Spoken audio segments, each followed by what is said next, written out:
In 2011, Planet of the Apes rebooted with a surprising amount of success, in what turned out to be the beginning of a brand new trilogy. I was certainly skeptical at the time, but let's find out how Rise of the Planet of the Apes made me a believer.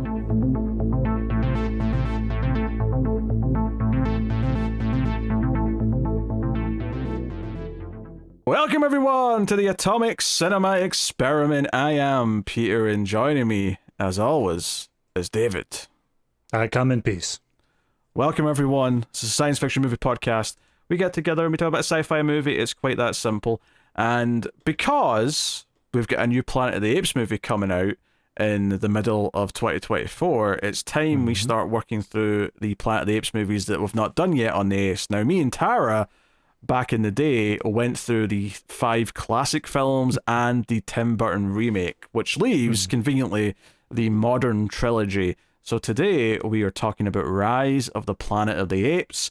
We will start spoiler-free as we always do. And just before we do get started, I'll just remind everyone, if you're enjoying the episode, please do hit the like button. It helps us out a bunch. And you can get some bonus shows that we do over on patreon.com/MailFuzzTV if you want to help support everything. I'll tell you more about those shows at the end. But we'll get into Rise of the Planet of the Apes first of all. David, had you seen any of these before? The original, this new trilogy, I have seen Rise and I have seen Dawn, but it has been forever for both of them. Okay, interesting. I saw all of these when they came out in the theaters. I have probably told my story about Rise numerous times at this point across various shows, but it was it's worth repeating for the context of going into this. I haven't heard it. Well, tell me more, Papa Peter. Well, I remember, earlier in 2011, maybe late 2010, whenever the trailers, which by the way, the fact that this movie's now 12, almost 13 years old, we're recording this, in fact, it will be 13 years old by the time you see this, technically, but we're recording this on New Year's Eve. This is the last day of 2023 for us. Woo! But by the time you get this, it'll be, I think, February or something like that.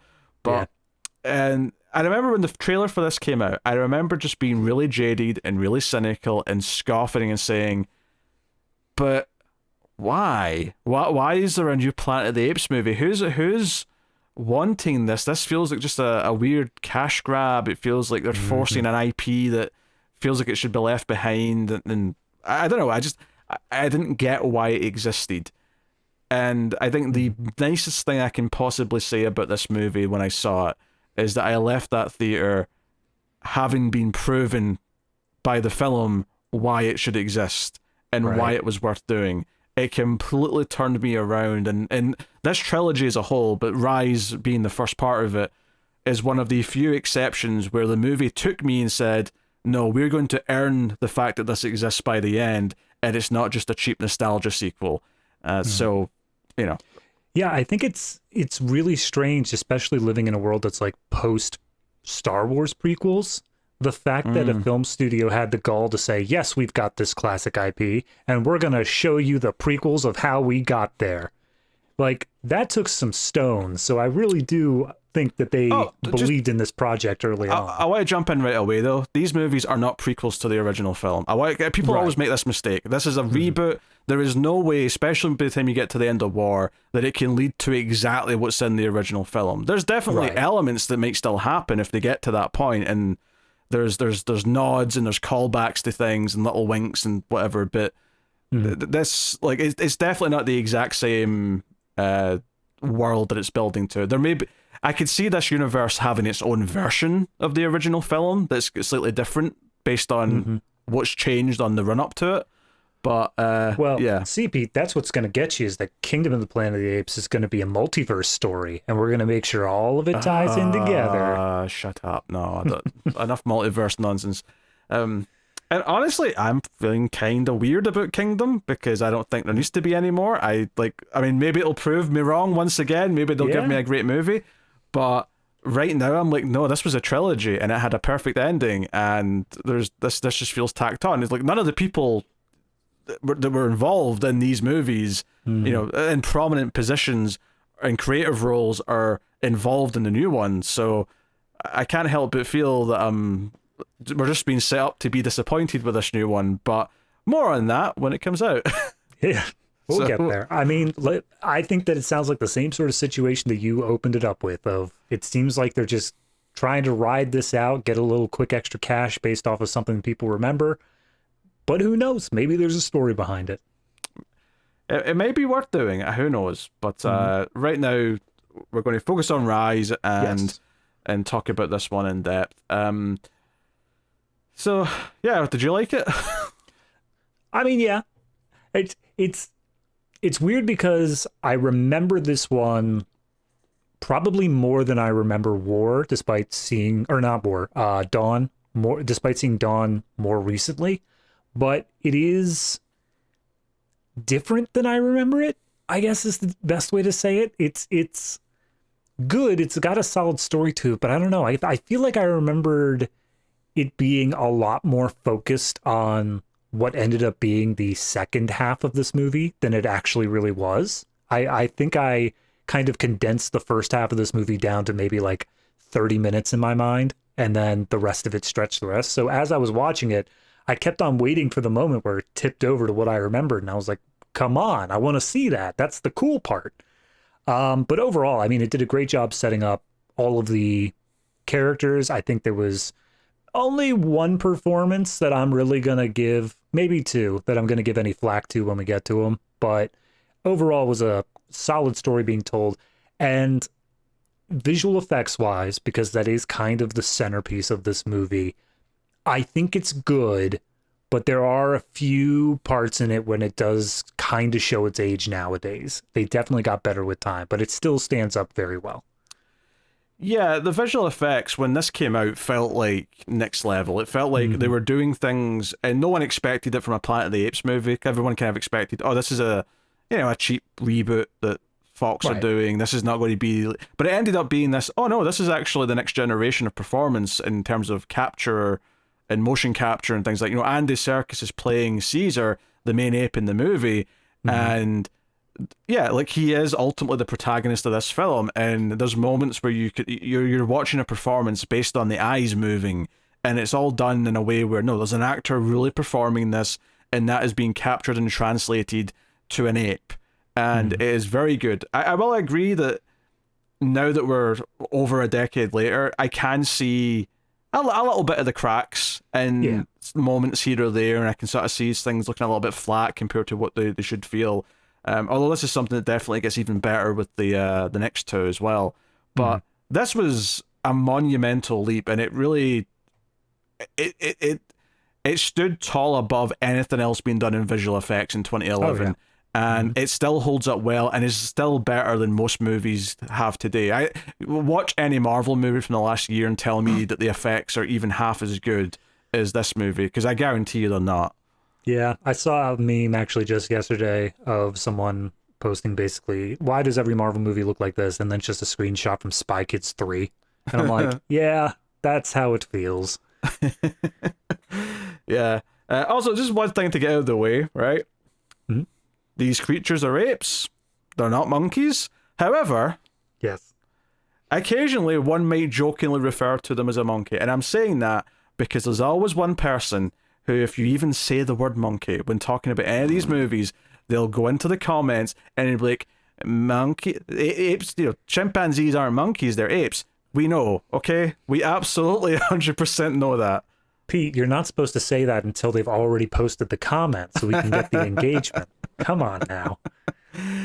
Yeah, it's without fail, if you even, because people jokingly do it all the time, knowing full well there's a difference, and someone always has to still correct them. So I'm getting that out of the way right now, okay? I'm going to specifically call them everything except apes. I'm going to be like, so the bonobos were jumping out of the cages. I was going to go more silly and just say, so the fish in this film. Oh, just full opposite animals. So the bald eagle riding on a horse. So anyway, yeah, the performance and the motion capture, the visual effects is excellent, and it really is kind of in a lot of ways the centerpiece of the film. But I think that performance of Caesar and the fact that it does become his story, like, yeah, it starts off with James Franco and his character who's the scientist making the new fancy things. And it kind of has to start that way just to get the story going. but it does very much become, no, this was Caesar's movie. This is his story. He is the protagonist. Right. He's the one who has the arc. He's the one that's changed by the end, so on and so on. And the fact that we could do that with a character is a testament to the fact, hey, the CG and the motion capture and the performance through that all worked, because if that didn't work, then you couldn't have done that with the movie. You couldn't have had him be the protagonist, and I think that's a big deal. So that's what I was saying at the beginning, though. I remembered this movie as Caesar's story, but it does take probably a good 45 minutes to an hour to really get all the way of where the movie's focused more solely on Caesar, and James Franco's character kind of falls into the background a little bit. Yeah, it was funny actually, as you saying that, is I have seen this, enough times since then. This is not like a long time since I watched this. In fact, me and Tara at one point were going to do an episode on this, and I watched the movie for that episode, and then it fell through and we ended up doing something else. So I saw this maybe a couple of years ago. I saw it when I talked to Connor about it a few years before that. So I've seen it probably 4 times, maybe 5 times now with this viewing. One of the things that sticks out to me watching it all these times is that I actually do think the movie could do with being a bit longer. It's an hour and 45, right? Including credits. And as I'm watching it now, I kind of notice how quickly paced some of the stuff is and how quickly decisions are being made. Yeah. And some of the decisions are really big decisions about breaking rules about labs and, all the various things that James Franco was deciding to do in the first half of the movie. It actually feels like it's speeding through it now when I'm watching it, because I'm like, it almost feels like we could have done with a bit more, like he's got motivation, don't get me wrong, the motivation for him to do each of these things there, but just something that kind of like, okay, gives you the initial motivation and then the thing that ramps it up to make him cross the line, like you have the 2 steps to it, as opposed to just, here's his motivation so he does it. Right. Yeah, but I think that just doubles down more on how it isn't his story. Like, all of the things that we get fair. The time based off of is what Caesar is choosing to do. We spend a lot of time seeing that monkey brain process through and figure out, okay, here's what's going to happen. Monkey brain, you say? I'm going to keep saying it. I want these people to get angry. Yeah, so... that would be kind of the extent of my complaints, really, as far as like watching this again goes. Like, I think that third act especially is so satisfying. It's such a great sequence. You get a big set piece on the Golden Gate Bridge, which they used in a lot of the marketing. I think this movie has a few callbacks, and references to the original film, the original Planet of the Apes. I think it has maybe the best callback to an original film that I've ever seen in a movie, that uses it in a way where it's not just a reference to the original film, but it uses it to actually tell part of the story and propels the story forward, and that's what makes the moment feel so special. Okay. Well, I'll get into what that specific moment is, obviously, in spoilers. I have a feeling I know, but... You probably do. Yeah. But we'll talk about that in spoilers. I will say, though, there is definitely a few smaller extra ones they throw in that I do think they could do without. I'll just say, at one point a character starts yelling it's a madhouse, and I'm like, okay, all right, you're being cute, stop it, right? You're referencing the movie. If we're being 100% straight up, Tom Felton is the callback machine in this movie. Like, everything that is a callback is funneled through him as a character. Almost, not all, but to a point. Almost all. Yes, but that's including the good one, though, and the good one's very good. So yeah. I think it's interesting because obviously they cast him to be a little shit who everyone hates, and he's very good at doing that. Obviously here he's putting on the American accent, which your mileage may vary on how natural that sounds. I can't say it stood out to me. I wasn't like calling it out at any given point, but if I think about it, I'm like, well, I mean, that's the whole thing. I was watching this movie, I couldn't tell you what his character's name is because it was Malfoy. The whole time I was like, Malfoy, why are you angry at those monkeys? Yeah, what's funny though is his dad, who runs the place, is played by Brian Cox, who's a Scottish actor, and he's been doing American accents for so long now that I don't even like. Even if it's not the most natural, I'm sure maybe other Americans probably hear it and go, that doesn't sound like a real American accent. But I'm so used to hearing what his American accent is that it just sounds like a normal voice now. I mean, I couldn't have told you he was Scottish, so you got me on that one. Oh yeah, he hides it well. I've seen him speak in different accents way more than I've ever seen him speak in a Scottish accent. Yeah, that's fair. He's been in stuff since he was in the original Hannibal movie, Manhunter, in the 80s. Oh, okay. In fact, he played Hannibal in that movie. All right. Yeah. Fair enough. Of course, all the young people will know him from Succession because he was in that recently. I still need to watch that. I haven't seen it myself, but it's on my to-do. People seem to like it. People seem to like it, so yeah. But yeah, we'll get into all those details of the references and stuff, and how it maybe links up with the classic movies and spoilers. As far as, looking down everything else, the cast, we've mentioned a few of the main names here. Andy Serkis playing Caesar with motion capture.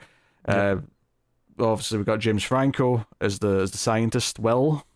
Yeah, I mean, he's essentially, if you don't count Andy Serkis, the lead of the movie.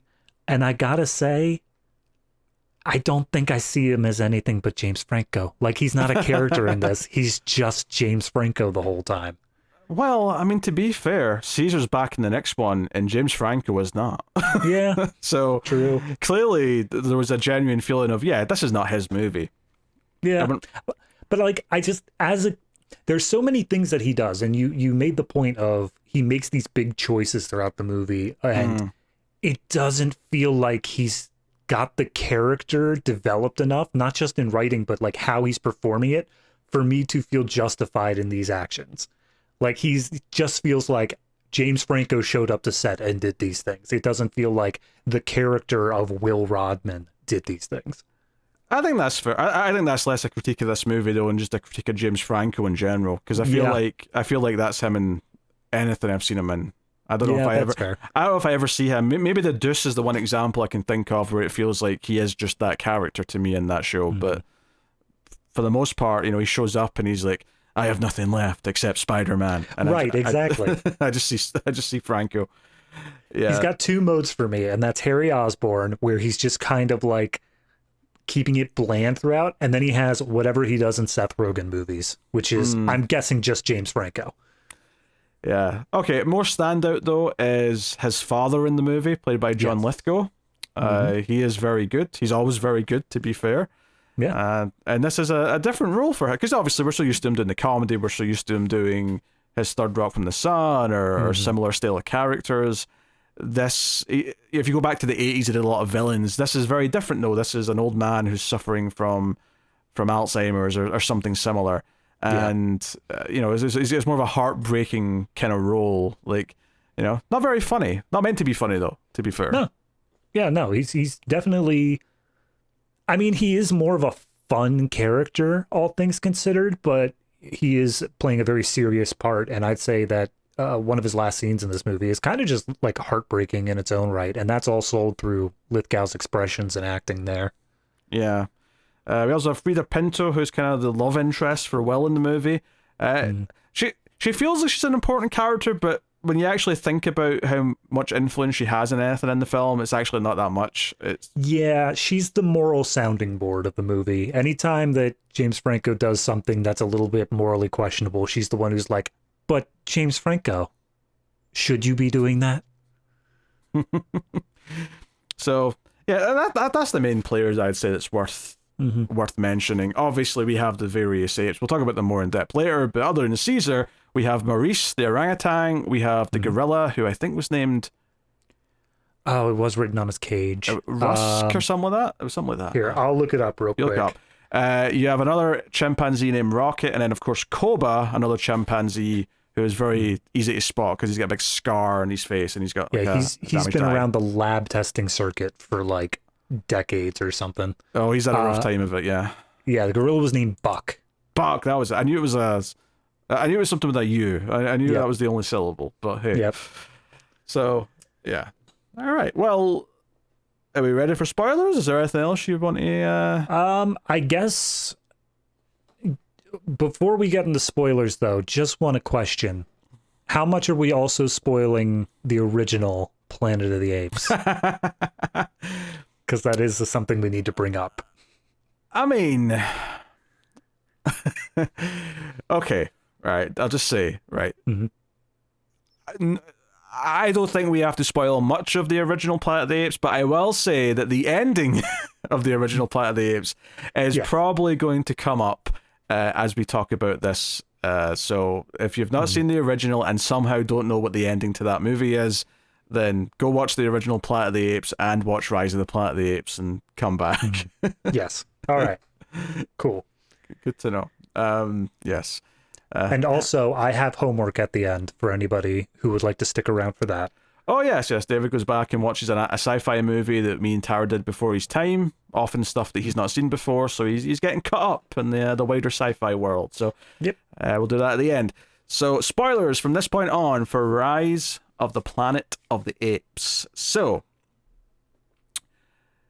where do we start? I mean, I guess it's weird because this movie doesn't exactly have a twist ending, because that's kind of, when you talk about Planet of the Apes, you talk about the twist ending. But this one, it's pretty straightforward the whole way through. It doesn't really throw any major curveballs throughout. It's a character drama, effectively. Yeah. It's about Caesar sort of becoming wise enough and strong enough.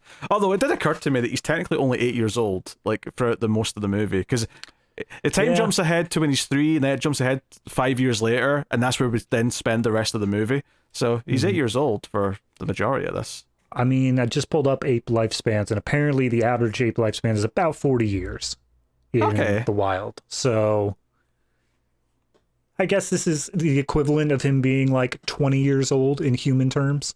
That said, though, he is especially, if he's smarter, he's probably going to be eaten better than like a wild ape would be eaten. So yeah, you know, he's probably going to live a bit longer than that. I would. Well, suspect. I think ape lifespans go down when they're in captivity. Not by much. It's only down to like 35. So fair enough. But he's not in captivity by the end. True, but he was raised in captivity. So there's the question of when does it transition over? Like, he's a special boy, okay? He's a special boy with special DNA. I'm sure he'll be nice and healthy for some time. For at least 2 more movies. So, yeah, I mean, I guess we go through in order. It feels kind of almost weird to do it that way with this one, though, just because, like you say, a lot of the interesting stuff is a lot of the early on, which is James Franco pitching to his like board members at the sci-fi company, or the scientific company. It's a sci-fi company. Let's be honest here. Yeah, it's called Genesis. Which I kind of appreciate the fact that they are doing so many tiny little symbolic things. Like, this is the origin of what we eventually get in Planet of the Apes. So the fact that the beginning of it is literally Genesis, like, it just leads into that biblical thing where, like, it's the beginning of all things. I like those little touches there. Yeah, there is actually a reference here. So Caesar's mother, they call her Bright Eyes, which is a reference to the original Planet of the Apes. Because they call one of the humans, or actually it's Charlton Heston's character is referred to as Bright Eyes by one of the apes. So a little reference there. But yeah, so obviously this is all a big disaster. He's like, hey, we've had success. This ape's pretty smart. But she acts out and ends up causing a scene whilst this meeting's going on where he's trying to get funding and try to get approval for human trials. And then the ape crashes through the window and everyone's scared to shit. And he's like, well, yeah, I'm pretty sure they're not going to fund or approve anything now. Yeah. So, I mean, not the most disastrous pitch I've ever seen. I've seen some Elon Musk pitches, so could have been worse. Yeah, it could have been much worse. So I will say there is definitely a few things where the characters make dumb choices, or there's just like, so they didn't realize that Caesar's mother was pregnant at any point whilst they had her in the lab, and that feels a little far-fetched to me, that at no point they realized that either she was pregnant because they were doing like blood work and things like that. Visibly, I assume you can still tell when an ape's pregnant. Their stomach probably still gets bigger, right? They had the one throwaway line from the animal handler named Franklin. Franklin throws out, "Apes carry small. We must not have noticed."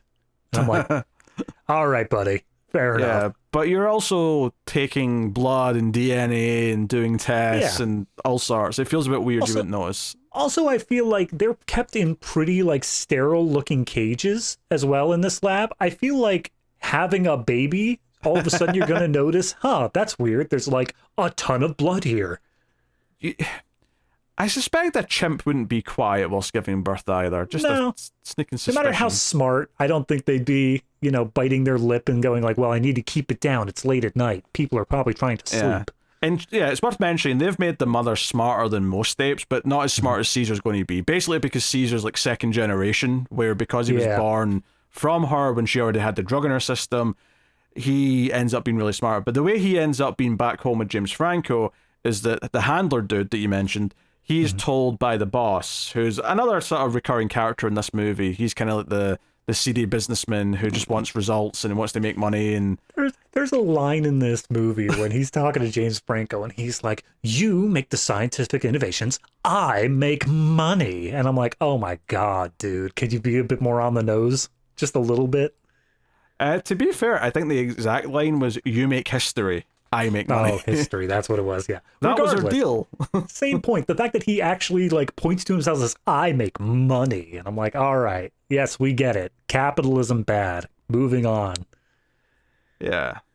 That's not an unfair message, to be fair. No, it's not. But if I want to throw out what I said at the beginning, there's like two people that I would say are kind of like in acting. It's James Franco and then this guy. Sure. It's the boss character. I think that their performances are just a little bit for me. No, that's fair. That's fair. It's definitely maybe the weaker part of the movie, but it gets the beats done that it needs to get done, right? And no more. The things that make the movie great are all the stuff with Caesar, right? It's his side of it that makes it special. The other stuff is functional. It does what it does. Maybe it moves a bit too fast, but at the same time, maybe they knew it was the weaker part, so that's why it's moving so fast. It's like, no, let's just get it done, get it out of the way, get all these beats played out as much as we can. But anyway, basically, he's been told to put down all the chimps. So he's injected 12 chimps to kill them. They find this baby chimp, and he's like, "Hey, take this home with you. Like, I'll get caught. You're higher ranking than me. You can get this out." And he's like, "No, I'm not taking this baby chimp home." And he's like, "Look, you take it home, and I'll find a reserve or somewhere to keep it. You know, a good place home for it in a couple of days, and I'll take it off your hands. But if you're not willing to do that, here's the syringe. I've already killed 12 chimps today. I'm not doing another one." It sells that this guy is really morally taking a beating today by having to do this. He's not happy that he's had to kill all these chimps. Yeah, no, there's a scene just before this where he's pleading with the boss guy, basically saying like, "Okay, but like there are lives at stake." And the boss turns around and be like, "They're chimps. These are not lives. These are animals. Put them down." And it immediately gets both those characters defined in terms of like morally good, morally bad. Great. Yeah. Which is why this guy's like ending is kind of sad, because he's morally good and he gets a pretty dour ending, but he's still part of the animal testing circuit. Not okay. True. So naturally he takes the ape home. John Lithgow, we get introduced to his character, and he kind of falls in love with the baby ape.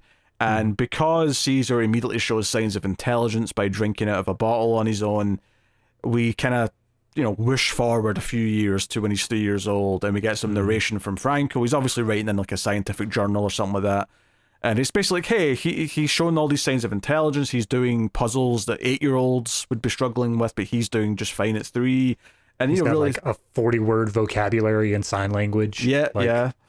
And you can only assume that's went up by the time we skip another 5 years, a little bit later. But this is. But it shows a few things here. Obviously, we see him like swinging through the house and getting himself a cookie, and he's really smart. But we also see him up at his window in the attic, sort of like looking longingly at the kids playing outside and being like, "Why don't I get to play outside? Why don't I have friends?" He's clearly feeling that captivity. Yeah, honest to God, I know that Simpsons did the Planet of the Apes musical, but if there was a musical about this movie, this would be where like the Disney Out There song would start playing. Yeah, but don't ruin my good movie with Disney shit, please. Fair enough. Keep it away from my good films. Thank you very much. We'll make the musical a Hamilton rap instead. I know Disney technically own this now, but Oh, they do. That's right. Yeah. Well, that explains why this one's being made. Disney has an IP they haven't exploited yet. Golly gee. Of course. Forgot about that. So there's the thing here where he goes outside and pisses off the neighbor, and the neighbor's important because the neighbor's going to come up later in a couple of different ways. Played by David Hewlett, who was in Cube. People may have recognized him from that, back from the 90s. Yeah.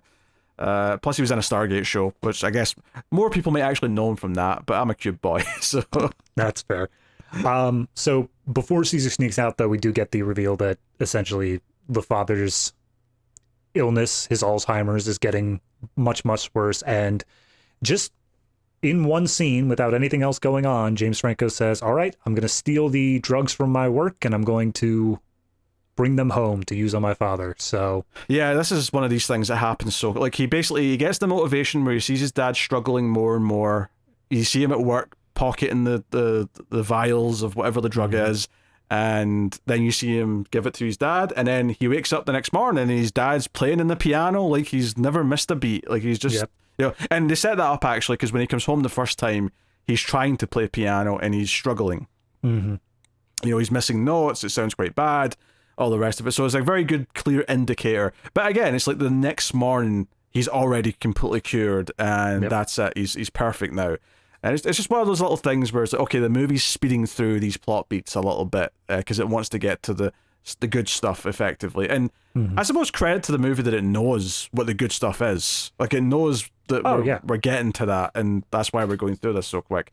I imagine there was probably a draft of the script where this part was a lot more padded out and they showed a lot more, and then they just kind of realized on rewrites, it's like, this is Caesar's story, so let's just trim this stuff down as much as we can.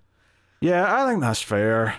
Caesar gets outside, tries to play with a kid next door. The neighbor tries to hit him, and does in fact hit him at least once. And they intervene, of course, and like shit, he's hurt, he's got a cut, he needs some medical attention. So he sneaks him to the zoo where there's a vet. And this is the character played by, what was her name again? Freida Pinto.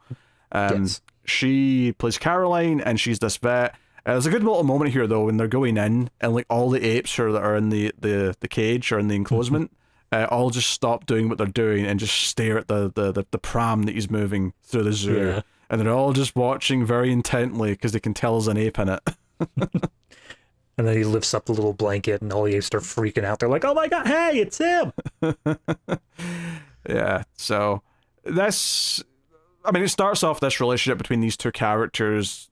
Caesar, I mean, I don't know sign language, and they didn't subtitle this part, so I don't know if he was actually saying the things that James Franco was saying he was saying. Yeah, I'd assume he was. I don't see any reason Franco would be lying about that. Well, he wants to get laid. I think that's obviously. That's the main reason why he wants to do that. Yeah. But we see her investigate, okay, this is where Caesar's staying. He's very smart. This is very impressive. You're doing good for him. But he kind of needs open spaces, and that leads us to going to the big woods across the bridge, where they take Caesar, they let him climb, and they set up a few things here. They set up the whole hand thing that the chimps have, that shows like he's asking for permission, so he puts his hand out, and like whoever the dominant, in this case his father, played by Franco, has to sort of like touch his hand in a way that says, okay, I give you permission to go do what you're doing. Yeah. I will say, I remembered this from the first time I watched it, but I do, watching it back now, see that this is one of those obvious, like, this is going to come back, guys. Pay attention to this moment. It's a big character thing. Oh, there's a problem with that.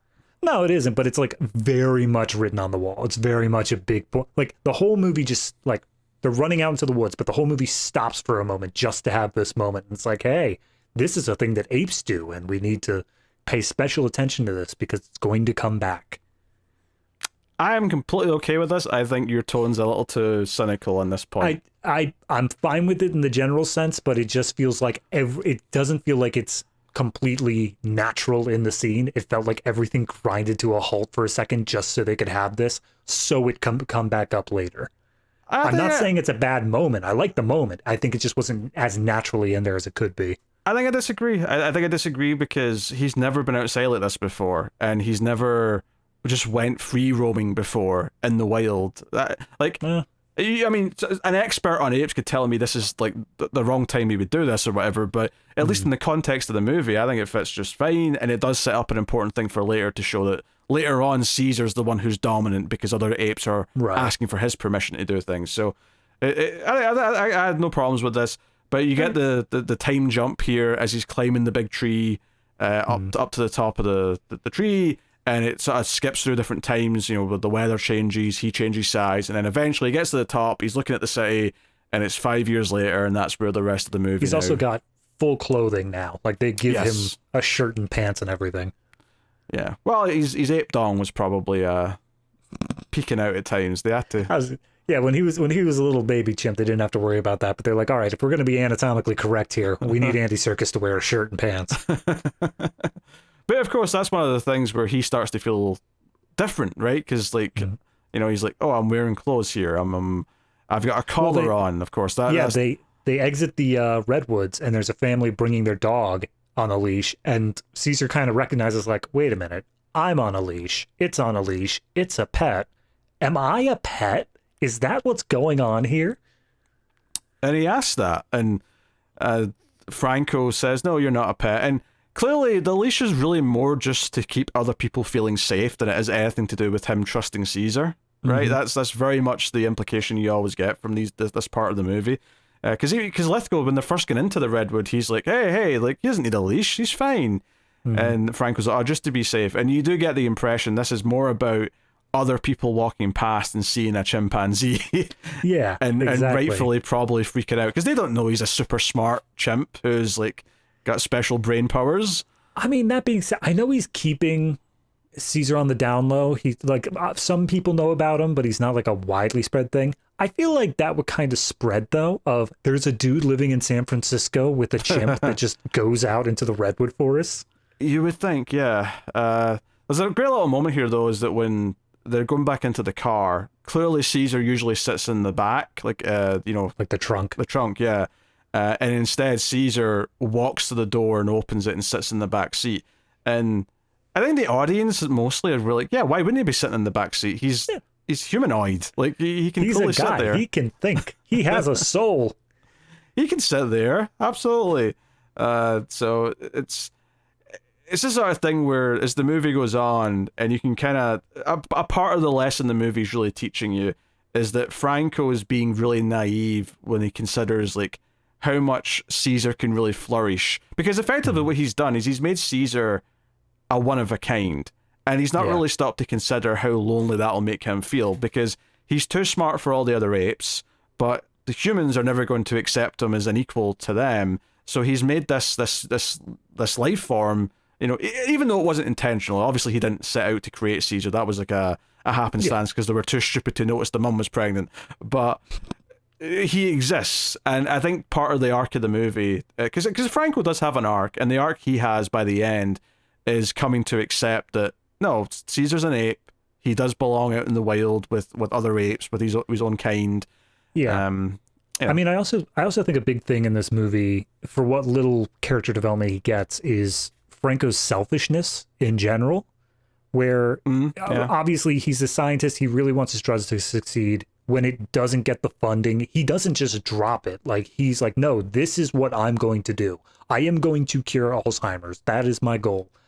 And later on, as we start getting the development between his father kind of relapsing and also Caesar getting into legal issues, he's basically just saying, like, I deserve to get what I want here. This is not something where I have to make any sort of secessions. I just get to have this because life is unfair to me otherwise. Yeah, absolutely. I love how you phrased that. Caesar gets into legal issues. It sounds like he's got a defamation court case or something. Caesar is very smart, and he ended up drawing an image of Mickey Mouse, and everything just spiraled out of there with Disney's lawyers. Well, actually, it's public domain as of tomorrow. It's true. So should I just throw up an image of Mickey Mouse instead? Just from Steamboat Willie instead of my face here? Only the original version of Mickey Mouse, of course, but still, public domain all the same. Q 5 horror movies in 2024 that are all about a killer Mickey Mouse. I can't wait for Michael Mouse, the serial killer. Oh, dear. So, but it's these little moments where the idea that Franco never let him sit in the seat, when he really should have. At a certain point, he should have been like, yeah, just sit in the seat. But he never thought of that. And I think that's just an indication of all the little things that he doesn't think about when it comes to what Caesar's life actually is and what he wants. Whenever he's like challenged later on, like, well, where's Caesar's place in this world now that he's this super smart ape? And he's like, with me. I'm his father. But that's not going to be fulfilling for him forever. Okay, but do we know that's what he wants? Have we talked about what he wants? It's like, he wants family because I want family because I get what I want. And I think Caesar, to a point, does want that until he gets a taste of other things, until he starts to see the wider world and other apes and whatnot. Not that it's something he wants immediately. Obviously, it's a bit traumatic at first for reasons we'll get into in a minute. But yeah. But yeah. So at that point, when Caesar's in the car, he basically asks, "Hey, where did I come from? Why am I special? What's going on with me?" And James Franco drives him to the lab and just explains everything we've seen in the movie up to that point. We say, your mom was here. She was in a drug trial. You got the drugs from her, and now she's dead, and you live with me. And Caesar seems to take that poorly, to say the least. He's not happy about it. To be fair, it's a lot of big things to be hit with. True. In one go. And also, Caroline has clearly never been told a lot of this information either. Right. Like, what? They are in a definitely committed relationship at this point. And then we immediately cut to a scene where James Franco's like showing her his office. And I'm like, I'm sorry, in 5 years, at no point Caroline was ever clued in on why the super intelligent ape is around. Okay. Yeah. Maybe she was just too happy in a relationship. She didn't want to question anything. And now she's like, wait a minute. She's like, hold on, wait a minute. I think that ape can actually think. I never noticed that before, but it got upset. Yeah. So yeah, if you want to poke holes in the script, that'd be something weird. I mean, I guess the way you tackle this is you just start the movie where he's already living with James Franco. I guess the problem with that is though is you'd have a hard time setting up all the stuff with the dad and like him being better because of the drug and then regressing later. Yeah, that would be tough to do if you started it there. So you'd maybe have to streamline that a little bit. But I can see the argument for it. Yeah, like I was saying, I think an earlier draft of the script probably had a lot more on the Caroline plot. Probably developed her more in James Franco's relationship, but it just wasn't part of Caesar's story, so it just got chopped to shreds, and this is what we ended up getting with her reveal of 5 years later.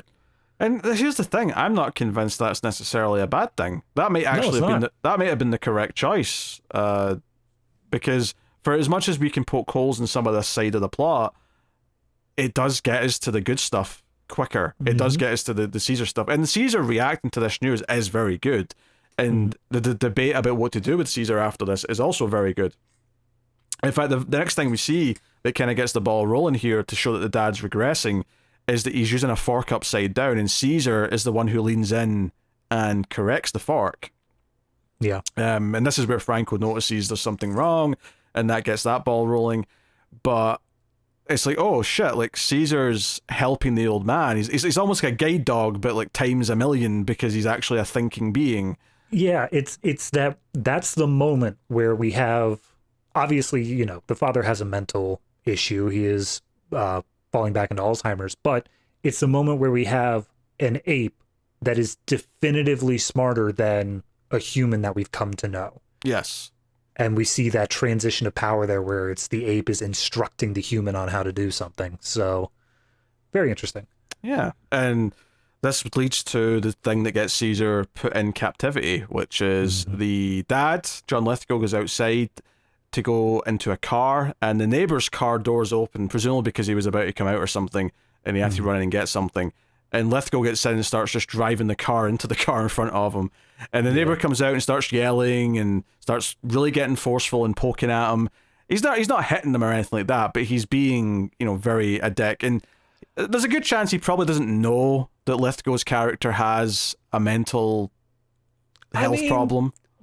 So the neighbor who attacked him at the beginning, who attacked Caesar, is this not the same neighbor? I felt like it was. It is. So I feel like the way that he reacted during that scene is he knew about Caesar. He knew there was a monkey next door, and he hated it, but ultimately put up with it. I have a feeling he knows that the father had some sort of mental issue, but again, it has been 5 years, so maybe it's just been a thing where it's never been that bad. I mean, keep in mind the father was kept inside, and a nurse came by to look after him, and for the last 5 years he's been fine because of the drug. It's, I mean, if you want to look at it in a positive light, he did give his dad 5 years of being healthy again before it regressed. So I mean, that's pretty good. That's 5 extra years. But again, that just reinforces the plot of James Franco's character being so selfish that he just can't give it up despite what he had. So that's around this part of the movie where he starts like confessing what he's done to his boss, and the boss sees dollar signs because not only did it make him healthier, it made him smarter, and he's like, oh, the rich will pay for that, baby. That scene pissed me off just because like he fully comes up and he's like, it fixed my dad's stuff. He managed to get better. We reversed Alzheimer's. It totally worked. And the boss is like, so what? Like, I don't care. I'm not going to be able to feel this drug. It's not an important thing. He's like, also, it made this monkey smarter. And he's like, I'm sorry, smarter? Like smarter than he was before? Because reversing Alzheimer, that's not cool. You know what's cool? Being smarter. And so then immediately he just gives this blanket approval of like, I'll get you whatever you need, but we're going to start testing on more monkeys immediately. Really try to piss people off with the monkey thing, aren't you? Yeah, no, absolutely. Yeah.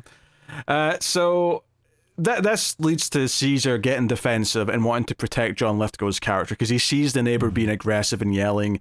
So he comes outside and starts beating the shit out of him. Runs after him. We actually get a great little bit here where Caesar ends up in the trees chasing him down the street, and the leaves are just coming down, and eventually he gets to him and he bites his finger. And this is a big character moment. Not only is it a big plot point because this obviously leads to him going into captivity because now the state are like, hey, wait a minute, you can't just have a chimp attacking people. None of that now. But for Caesar as a character, and this is where the movie gets really, really good, is that the horror on the people's faces when he sees how people are looking at him after what he's just done, and he's hugging John Lithgow's character, it's a big character moment for him. He doesn't like that people are scared of him. It's a prominent character, signpost in the movie that is starting or development of like him realizing how he wants to treat others, both other apes and people. Here specifically people, but soon apes as well, and where he sees him fitting in that, and does he fit in that world? And clearly he decides he doesn't at a certain point. But I also really like.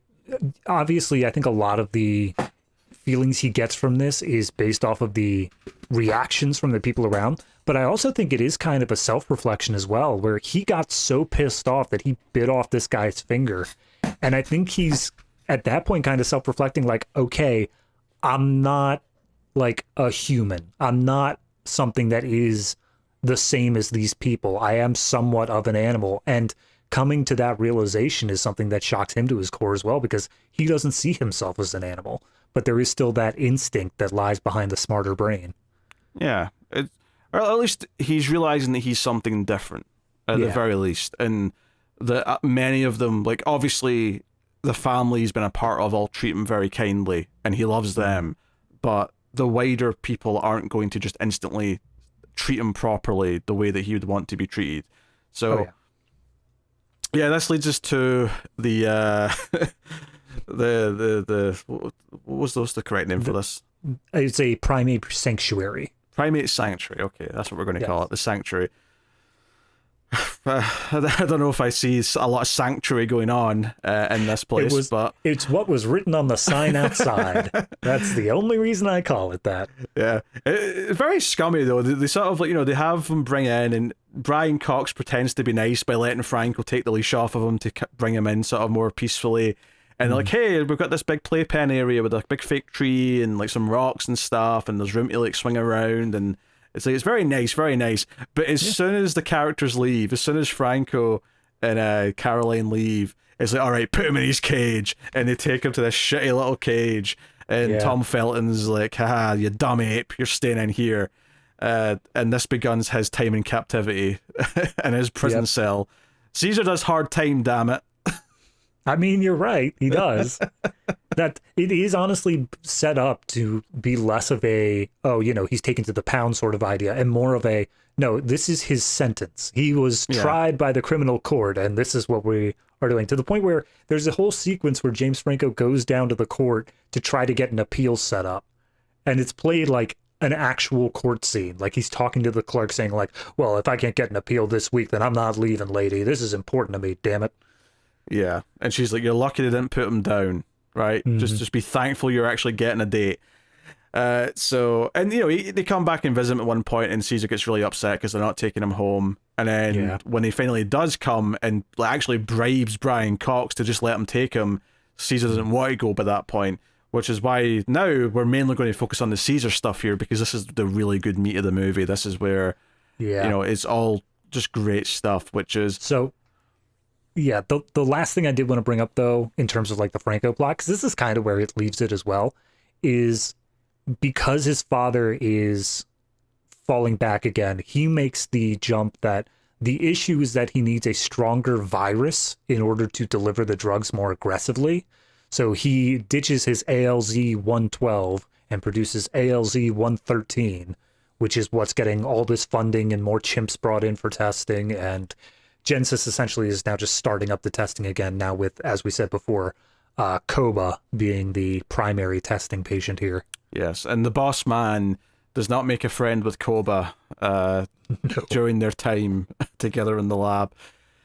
But the Caesar stuff, this is where the movie really sings, though. Like, I enjoy the stuff up until this point well enough. It's got maybe some holes if you want to start picking apart the character decisions. But, like, here is where, like, you see Koba interacting with the other apes. And, this idea, like Felton's this bully, even bullies the other guy that works there. They may even be brothers. I think they're both meant to be the sons of Brian Cox's character.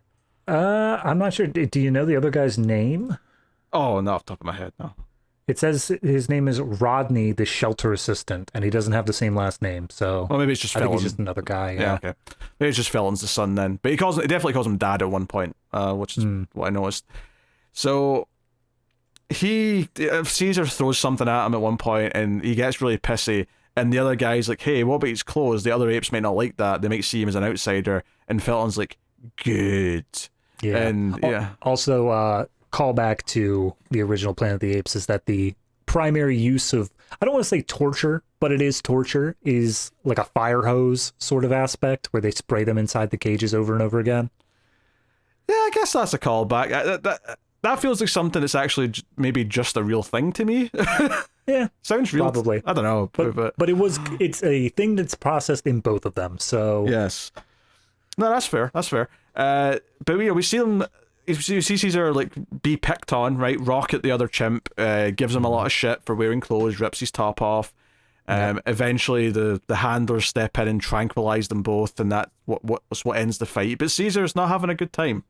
No, he had a bad first day at school. He starts to draw like his old window on the cell wall so that he can remind him of home. So it's really sad, and I think this is where the movie really gets into those moments where you're looking at his eyes and you're seeing what he's thinking, and it progresses throughout this half of the film, but here it's maybe more so heart, fear, loneliness, that kind of thing. But later on, there's moments where you're looking at his eyes and you can see he's got a plan. You can see that he's like lying in wait, waiting to enact what he's about to do, and that stuff is so much fun. And it's actually when he gets visited by Franco and they're not taking him away, that's when he starts forming plans. That's when he starts, okay, if they're not going to save me, I'm going to save me. I'm going to make my life better. And it's at that point where he starts, how do I win the others over? How do I somehow solve this? And he ultimately ends up doing that by sneaking out of his cage, which actually, he's able to do that. We shouldn't gloss over this. Yeah. Because Felton brings his friend and two girls into the jail area, and he's like, hey, isn't this cool? And he starts electrocuting the cages, and the girls are horrified because obviously it's psychotic behavior. Yeah, absolutely. Tiny little call over here is that they point out a female ape who's in one of the cells, and they specifically call her by name as Cornelia, whereas Cornelius was a character in the original Planet of the Apes as well. Yeah. That's a small one, but it's cool. But again, it's just one of those things where every single time they make a callback, it seems like it's Tom Felton just like, look at that. That's a thing that we're doing from the original movie. So he's able to steal a knife off the guy's friend. He pulls him towards the cage and takes this knife out of his pocket, the bottle opener. That's why he had it on him, because he was opening bottles of beer. Yeah. And he's got this knife now. He uses that to get out, and he breaks out the gorilla and effectively earns the gorilla's trust, right? I think it's a great sequence, because obviously all these scenes involving the apes out in like this play area, none of them have any dialogue or anything. It's all told via facial expression, physical thing like that. A little bit between Maurice, because Maurice, the orangutan, can already do sign language because he's from the circus, or she's from the circus. I think you get a little bit with them, but it's not much. It's like very minor. Like it is mostly through body language and things like that. It's quite literally the things that could not be told through physical language. That's the only things they really reserve for Maurice, is the things that it would have taken far too much effort and reliance on the audience understanding in order to get the plot points across.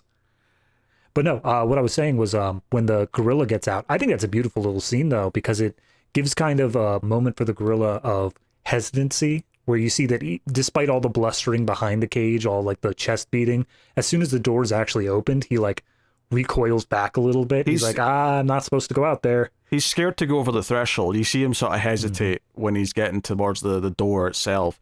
And then he sort of runs around free. And you almost think for a second he's chasing Caesar, like he's gunning for him.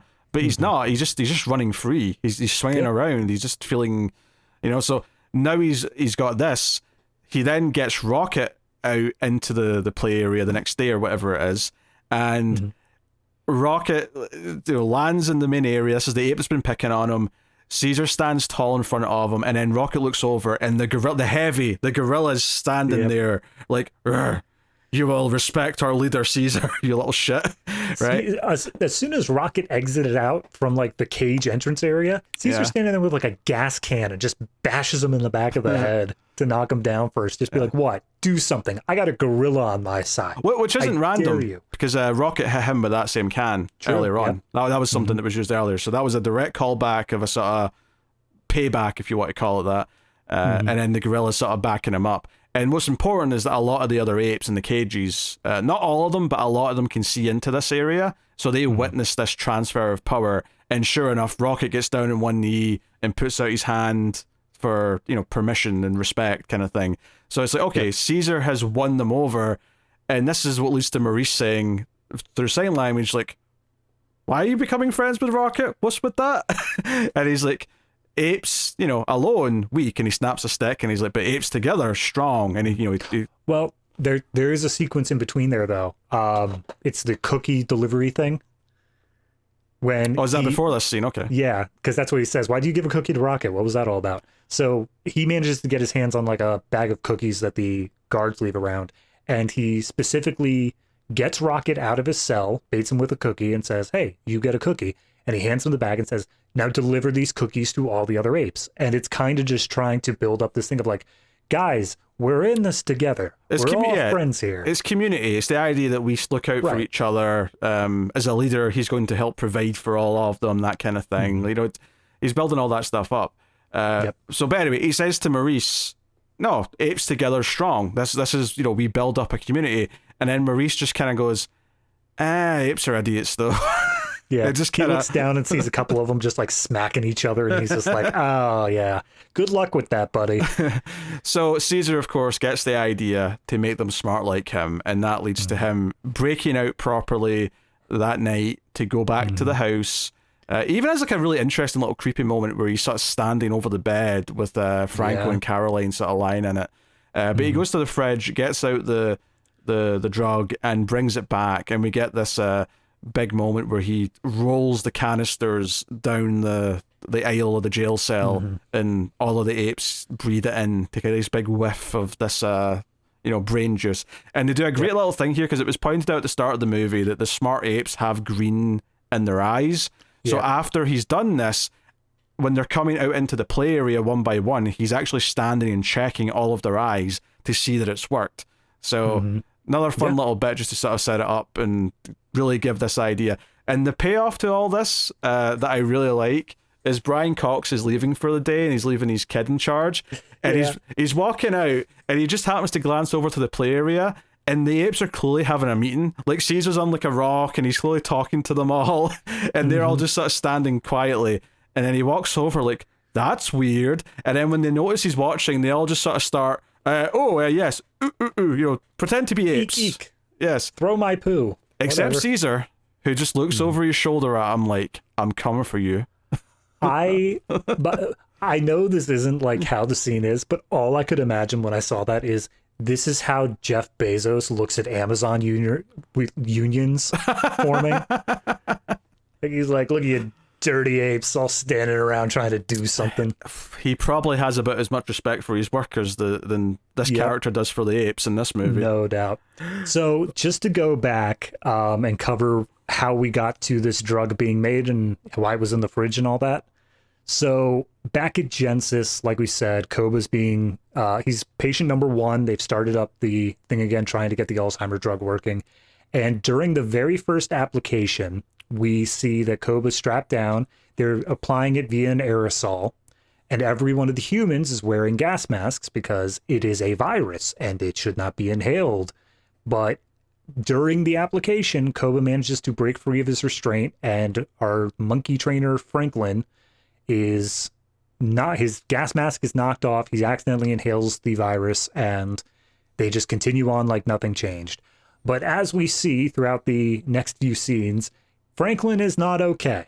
Franklin is immediately dripping blood from his nose. He's like got super high fever sort of stuff going on.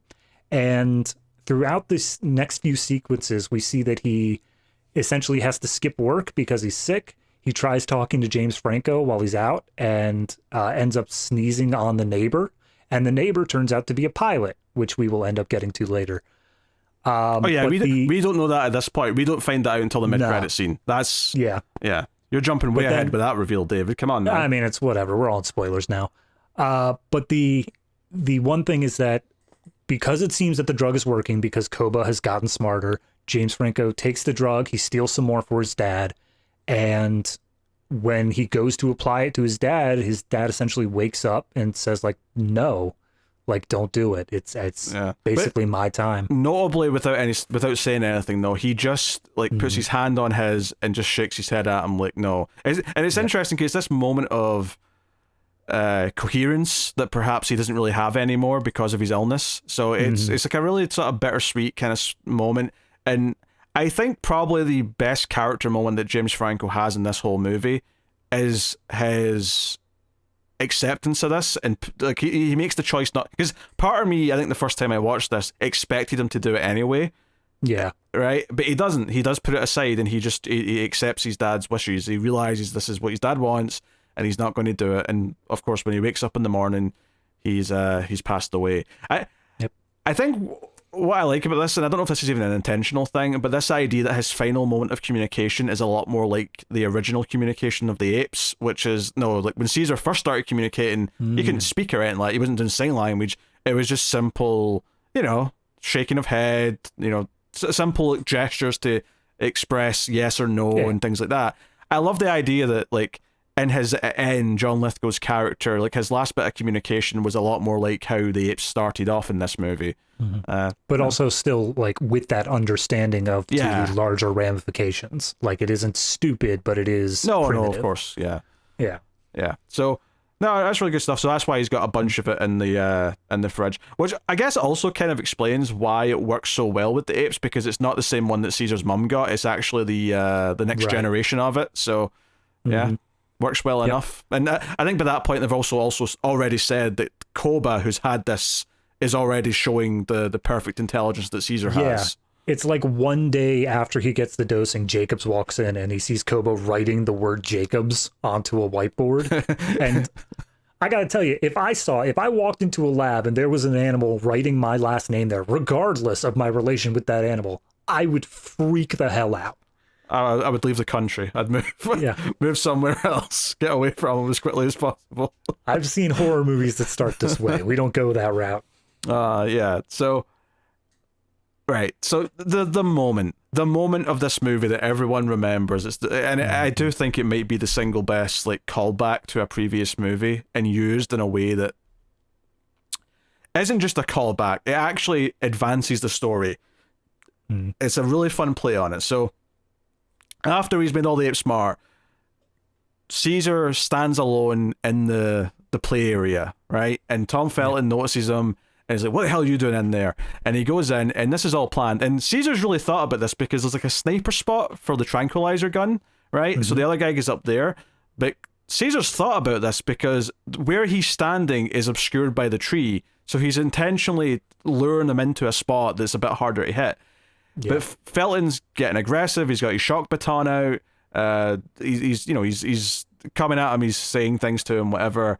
He starts swinging. He zaps him a couple times, and he's swinging at him. Caesar's trying to block and duck and whatnot. And eventually Caesar grabs his arm. And of course, Tom Felton says, the line from the original movie, "Get your hand off me, you damn dirty ape," which, in the original movie, the context of that line was that up until that point in the movie, Charlton Heston's character couldn't speak because he was it hit really hard in the throat or something like that. I can't remember the exact reason for it. But he couldn't speak for a lot of the movie. So he was trying to show that he was intelligent, and he couldn't because he couldn't speak. And when an ape grabs him and says whatever, that's the first line Charlton Heston says. He says, "Get your hands off me, you damn dirty ape," or "your stinking paws," whatever the exact line was. I'm paraphrasing slightly. So Felton says that line, and then I always forget this until I rewatch it again, but this isn't only the first time Caesar says something. The way the camera kind of comes in as he straightens up, he sort of really pumps out his chest, and then Caesar says, "No," and it's this big moment, this deep rumble. And I love the reaction shot on the gorilla's face. The gorilla is absolutely shook that Caesar has just said a word, that Caesar has just said something to the humans, and obviously the other humans freaking out as well. But I love this because, yes, it is a reference. It is a reference to the original film. It is a callback, but it's such a good callback because it flips it. It has the human say the line, and then the ape, and his first ever word be like, "No." And it's so good as a first word though, because it's such a simple word, right? You can believe that a baby's first word could be no. It could be. Yeah, absolutely. Yeah. I think that this is so great because obviously it's at a different point in the movie than what it was in the original one. That was kind of like the midpoint of the original movie. This is the end of Act 2, kind of Act 3. Right, exactly. Yeah. But this serves that same purpose and manages to use the exact same line, where in the old movie, you say, "Take your stinking paws off me." It's a big moment there. But in this, it's nothing. It's just a line a character is saying. It doesn't have any weight on its own. But then using that "no" in response makes it so that moment, with the other line being included, is the exact same beat. It's that big moment of everything has just changed in the entirety of the movie from this point on. Yeah, it takes it, and it would be a cheap reference, but then because Caesar says no, and you realize, they've just used it in the same moment, effectively, that's what makes it feel so special. And I almost wish that every other little reference they made wasn't in the movie, because it would just make this even better. If this was the only reference they at all made. I think when he goes to get the other guy just before this scene, the other guy's watching a Charlton Heston movie on TV. I think that's a little cute nod. Yeah. That one doesn't bother me though, because it's he's just watching an old Charlton Heston movie. It's not like it was Planet of the Apes. That would have been too much. Oh yeah, no. If they're riding horseback down that beach, and then it's okay, well, hold on now. Yeah, actually, there's another little one that I always forget about. This is much earlier in the movie. I think it's right before the neighbor bit. Caesar's playing with a Statue of Liberty toy, and I thought, all right, very good. Oh, is he? Okay, yeah. I didn't even notice that. One thing that's kind of interspersed throughout that I think at this point has basically entirely wrapped up, but it's a background plot that's going on, is there is a mission to Mars thing going on, and they show the astronauts are on their way. I think you're because I was surprised watching it that it doesn't start until quite late on. We are over an hour into this movie before it's mentioned, and it's only two things that it comes up. I think there's a bit of the news that you hear, which is that there's a mission going into space.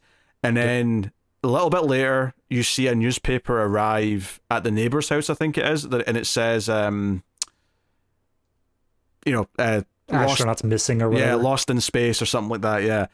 Which obviously this is a bunch of cute references to the fact that in the original movie, Charlton Heston's character and his crew were astronauts who traveled through time to the future Earth, right?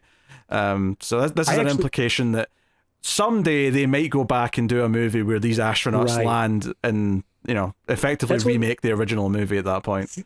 That's what I like, because obviously not every franchise, Marvel movie, stuff like that, they can plan far enough ahead, but they don't know the end game of wherever they're going to all the time. This one, because it's a prequel to what we're already we already know is going to happen. Like, we know what Planet of the Apes is.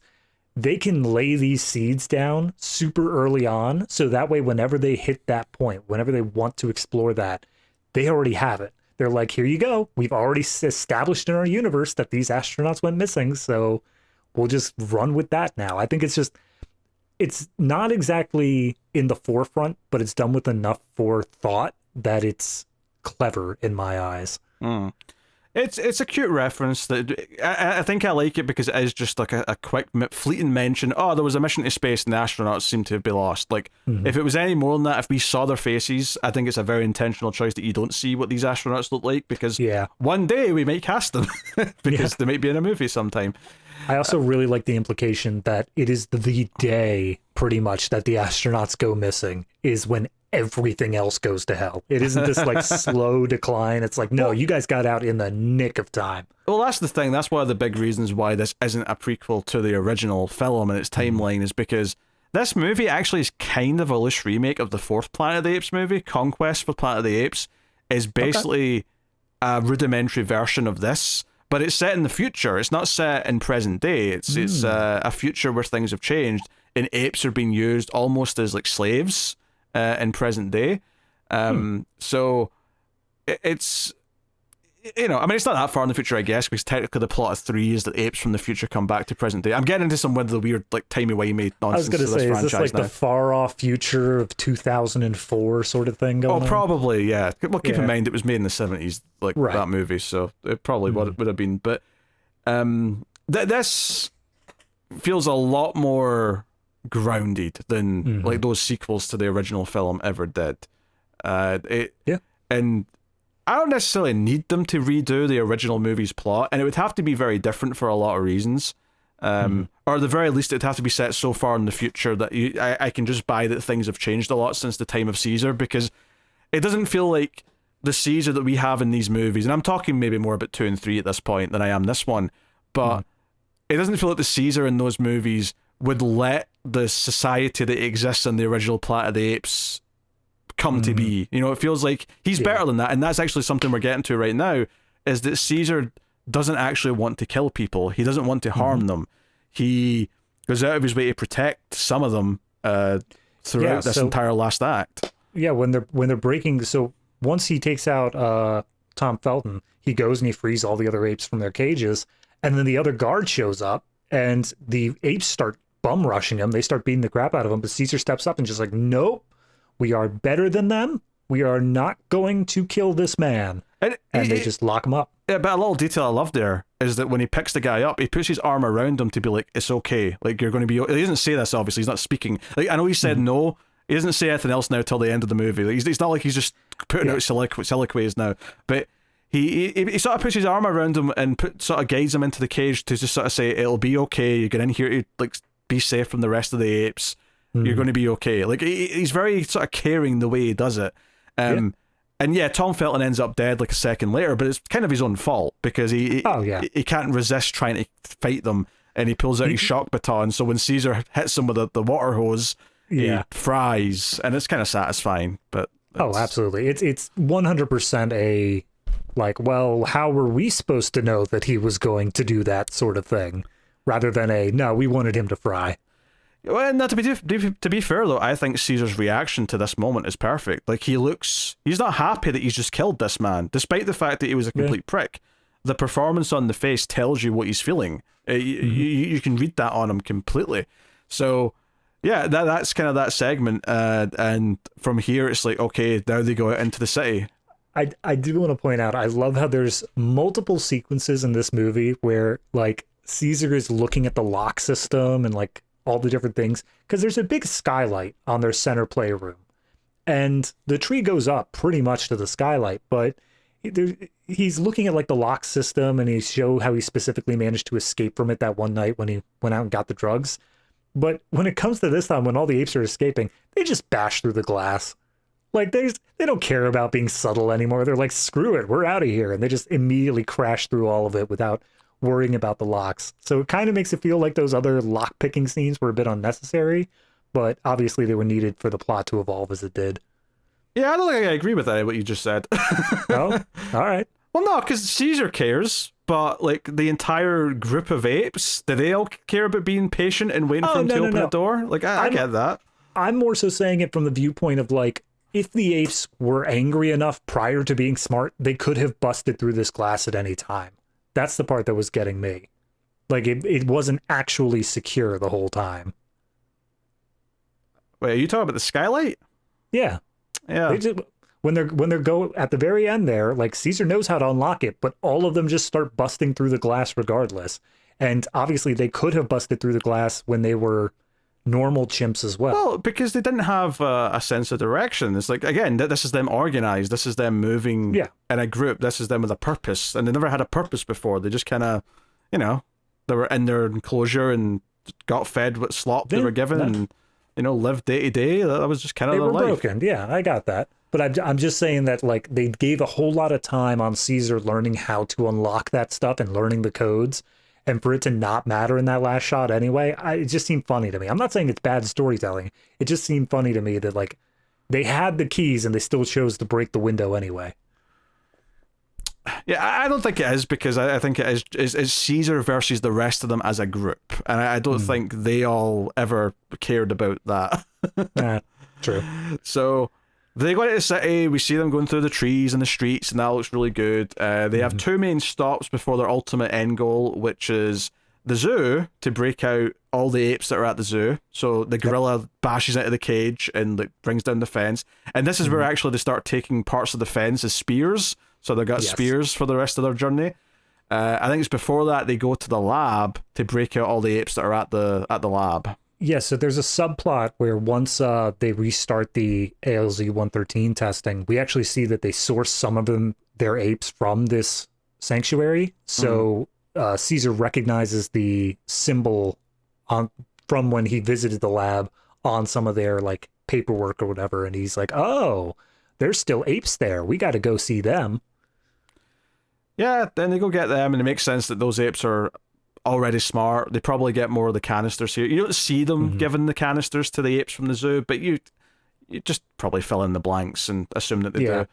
But yeah, there's a great shot here though where the boss man comes into the main like sort of foyer of the building, and he looks up, and because it's a circular like foyer with all these balconies going around, he looks up and there's just like these rows of apes looking down at him, and he shits a brick, as you might expect him to. Yeah.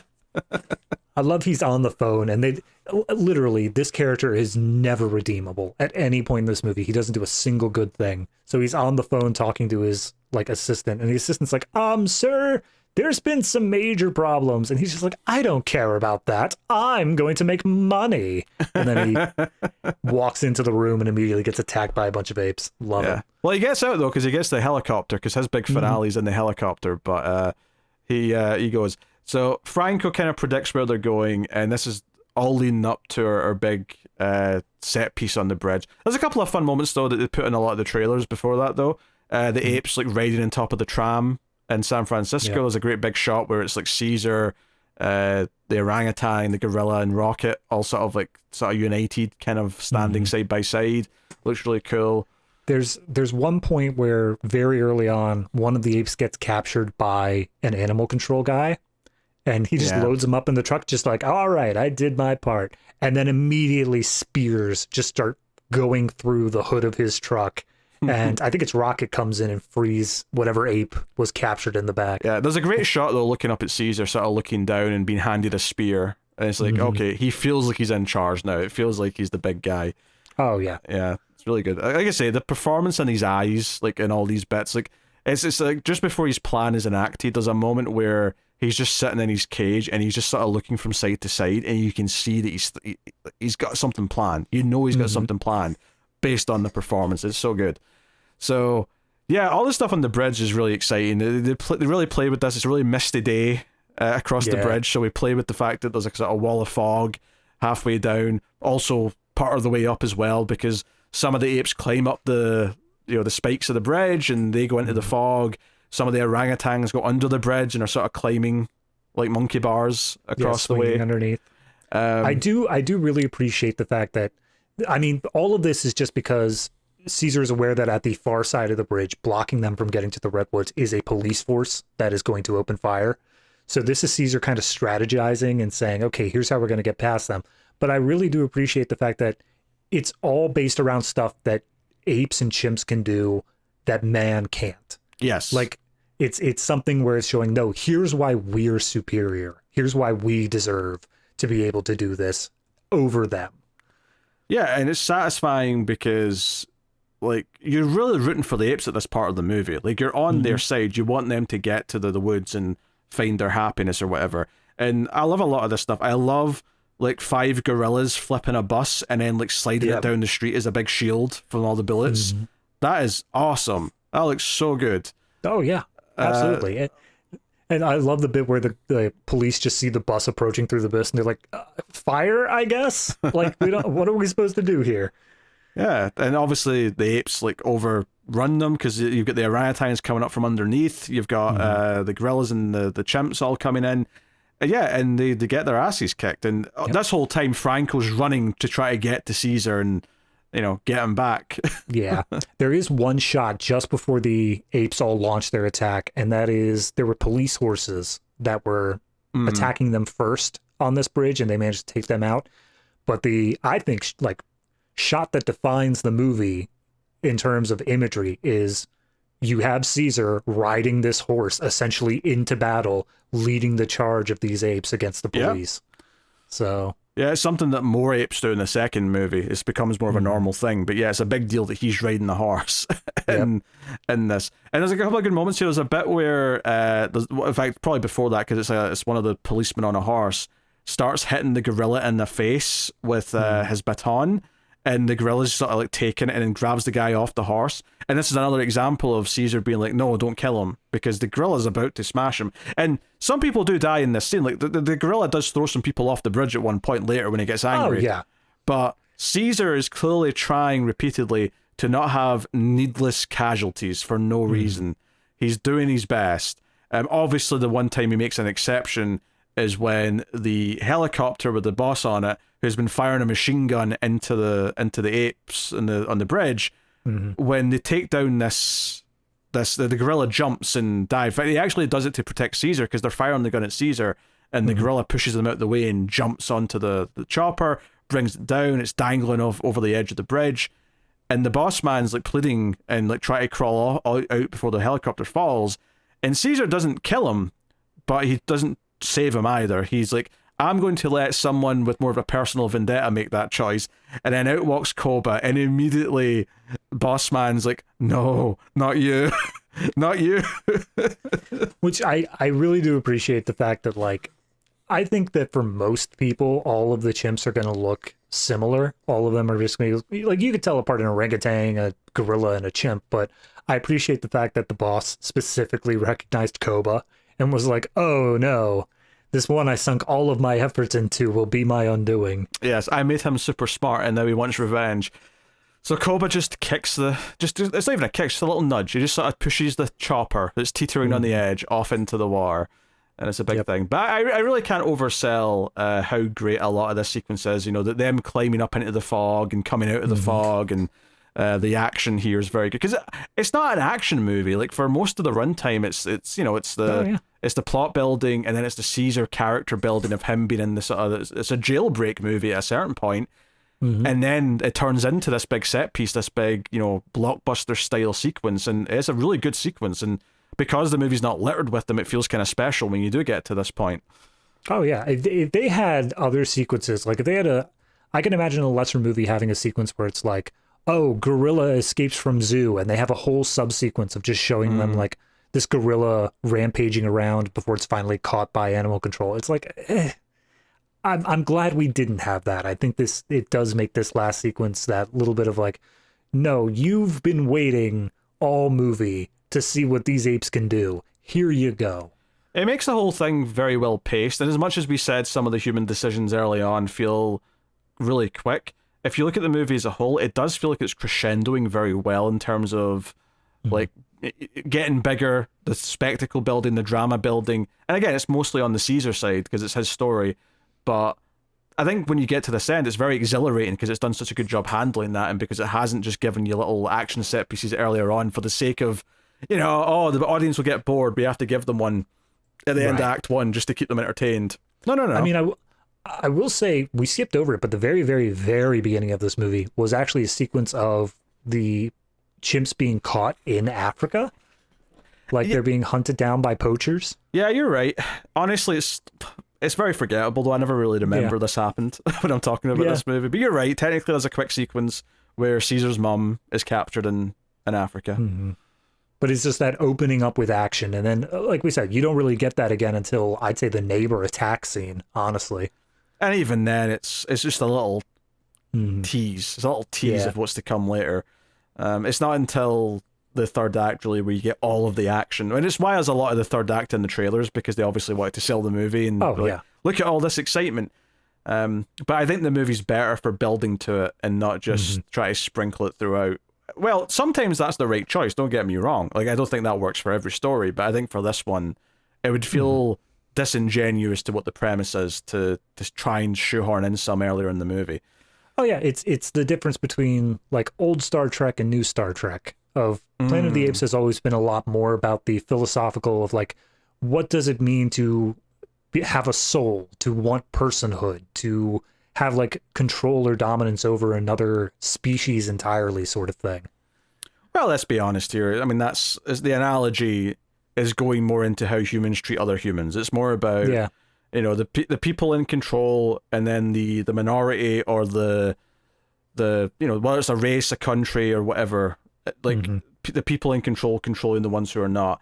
And obviously, this movie doesn't handle it in the same way that the original did, because this movie, we're not at that point yet. But it definitely, if anything, I'd probably compare this movie to more about a movie with a robot, in that it's like you've created a life form that is self-aware and can think for itself. And okay, so now we have to treat that with the same respect that we do another human. It's kind of like that, but just with an ape. It's with a living being to begin with, but you know. No, I mean, I think that maps pretty well, honestly. I feel like I've seen that movie. I can't remember exactly which one it would have been. Sure, but you can sort of draw a lot of parallels there between those two ideas. And it's very good.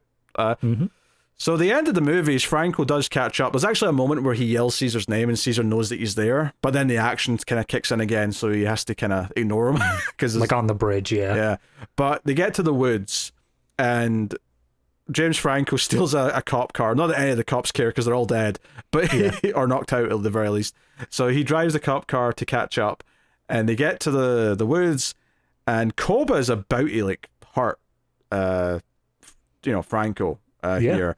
And Caesar has to step in and make it clear that, no, this is not to happen. And Franco's... Look, I'm okay with you hurting a lot of people, but this one specifically, really not okay with. Yeah, to be fair, he's been stopping a lot of them from killing lots of bystanders. I'm not saying he's not okay with killing, but like, Kobo has been allowed a lot of free range to just, Hulk out more or less. So Franco, showing how out of touch his character is at this point, is still saying, hey, come back with me, I can protect you.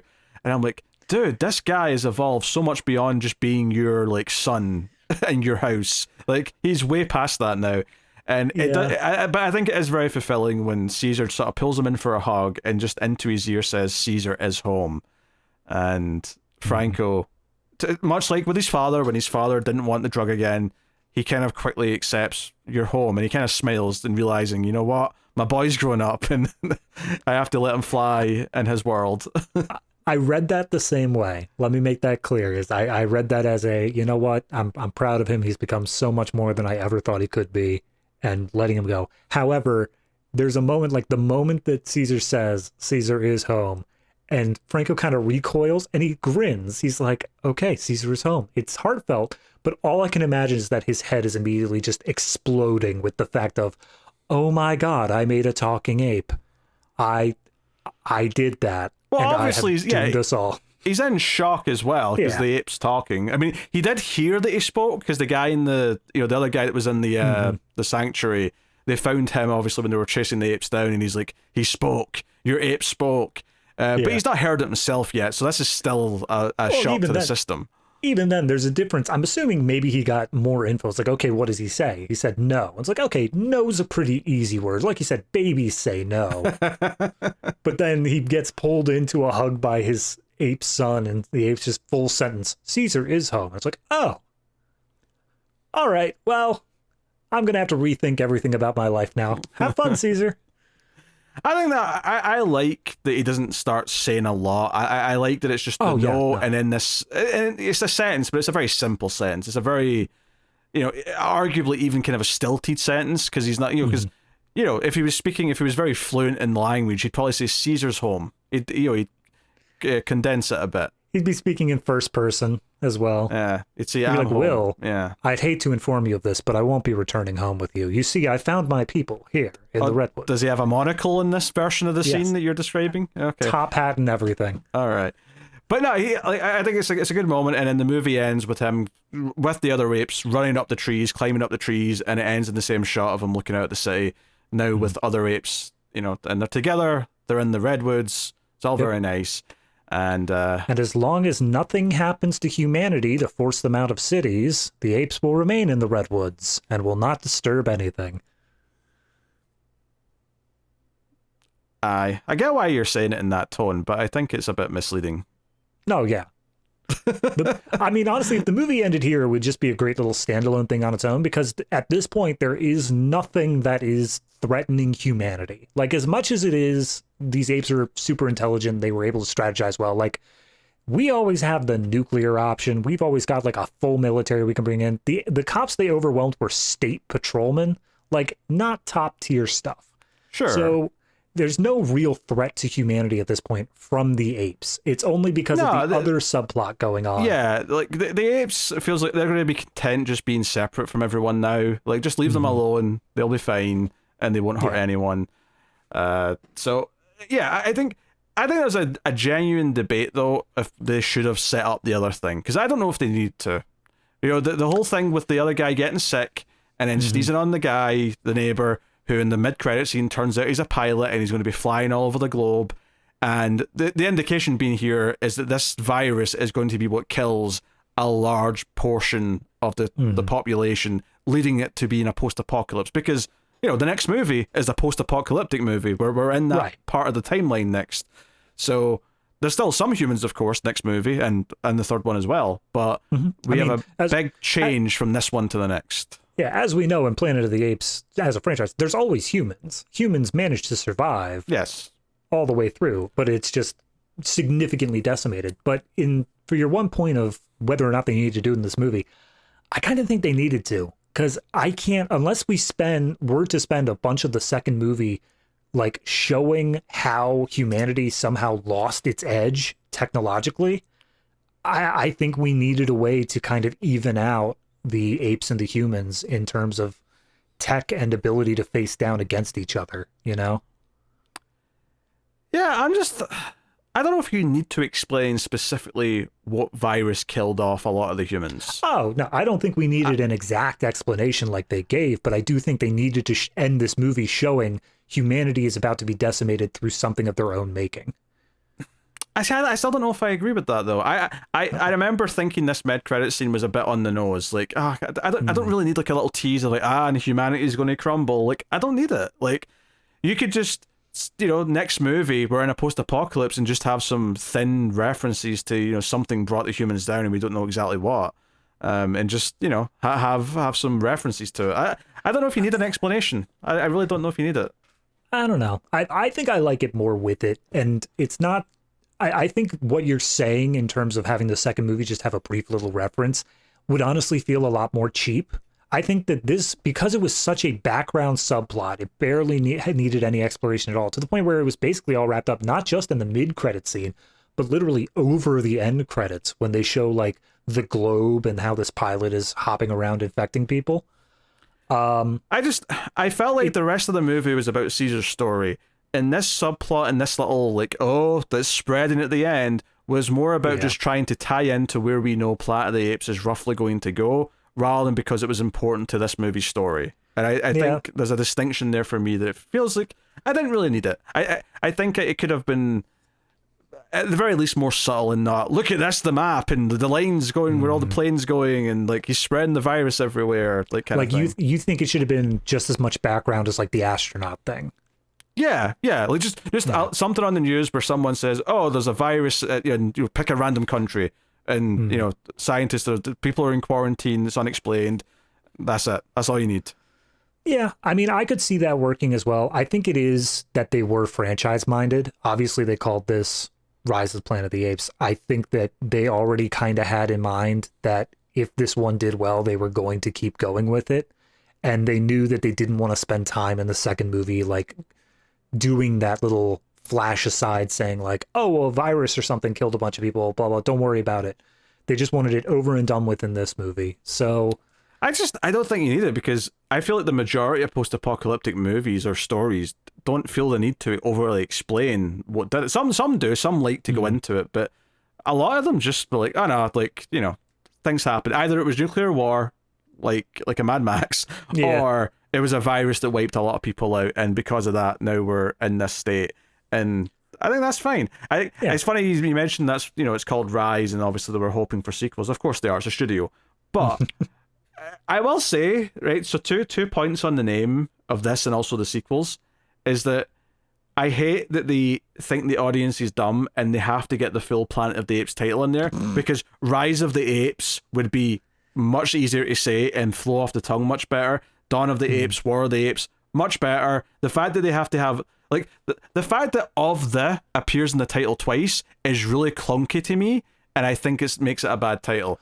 Well, in fairness, it's War for the Planet of the Apes. Oh, the third one changed slightly, right? I mean, you're right. I think it is clunky titling, but to be fair, that's how the original, like, 5 movies did it as well. It's just been a constant throughout. And they're clunky too. We can improve things. Right? Point number 2 is that just looking at these 3 movies, they're all named incorrectly. This one should be Dawn, because Dawn's the start of something. The second one is more of a war than the third movie is, so the second one should be called War for the Apes, and the third one should be called Rise, because it's leading into the future of the apes being like the dominant thing. Yeah. I haven't seen the third one, so I can't justify it, but they're all titled wrong. That's fair. But hey, it is what it is. It's not that big a deal, but I wanted to just complain about it. No, that's fine. Look, we've had, over on Collector's Cut, we've had entire things about the Fast and Furious naming. I think we're allowed to complain a little bit about Planet of the Apes naming as well. Wild stuff. So this movie's very good. I think we talked about why it's good. Why Caesar's story is so good is because it makes him a character, arguably a better character as an ape than any of the original movies ever really had. Right, and obviously, if you go back and watch those movies, it's people in costumes, and it's got a novelty to it, but it's very dated, right? It's a very dated looking thing, and I love the original movie. The original movie is a great film, but it does have that inherent goofiness to it because it is people in these outfits and masks. This takes that and is like, no, the ape is the main character. You're going to sympathize with him. You're going to care about his plight. You're going to feel bad for him because of what the humans are doing to him. And you're going to root for him to win. And ultimately, that's what this movie is. And I think it handles that very, very well. Yeah, I think it's a sign of strong writing, the fact that, yes, there are some humans in this movie that are dicks, that are just bad people in general, but not all of them are. No, obviously, not at all. James Franco's family. And I think it's strong writing that you can have there be good humans in the movie, and yet somehow you're still rooting for humanity to lose this battle. Typically, whenever you have these sort of stories, all of humanity kind of has to be at fault for whatever's happening in order for you to not root for humanity. So I think it's really a sign that you are able to emotionally bond with Caesar over this movie, where you're like, nah, he deserves this. Give it to him. I think it's very easy to sympathize with the characters who are looked down upon as lessers by the others. Right? The idea that they're put in cages, they're never going to be given any kind of rights similar to humans. The way they're treated throughout the film, the way Caesar's treated throughout the film, it's very easy to... Even, as we said with Franco's character, the strongest thing about that character in a lot of ways is that he is kind of entitled. And despite the fact that he has the best interest for Caesar at heart, as far as he thinks he does anyway, ultimately he's still wrong about what he wants for Caesar. And I think that's part of the heart of the film, is that even the good quote-unquote characters are still maybe wrong about what's best for him, and that's part of the journey.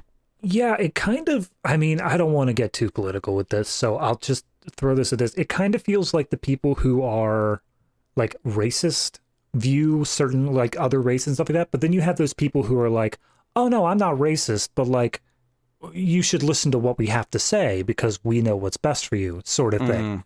It's like they don't mean to come off as awful or mean about it. They're doing what they think is right, but it's still a dehumanizing aspect to it. Yeah. I would argue maybe Franco's character is not as extreme as that, but yeah, I can see what your comparison is for sure. Yeah, no, I think that's there. It would have been nice if maybe, you know, some of the other side characters had a bit more fleshing out, but maybe that would have ruined the pacing. I mean, it's hard to say. Maybe the choices that were made to cut things. I think there is deleted scenes in the extras. I've not actually got around to watching them, but maybe. Oh, okay. Maybe there's some I haven't stuff seen in anything. there. I mean, I think that the character who makes it out the worst in terms of any sort of major characterization is Caroline, but I can't think of anything I really want her to do otherwise. So. Yeah, because there's a moment where she's distracting the cops to let Franco sort of run past them on the bridge, and she does a whole thing where she kisses him first.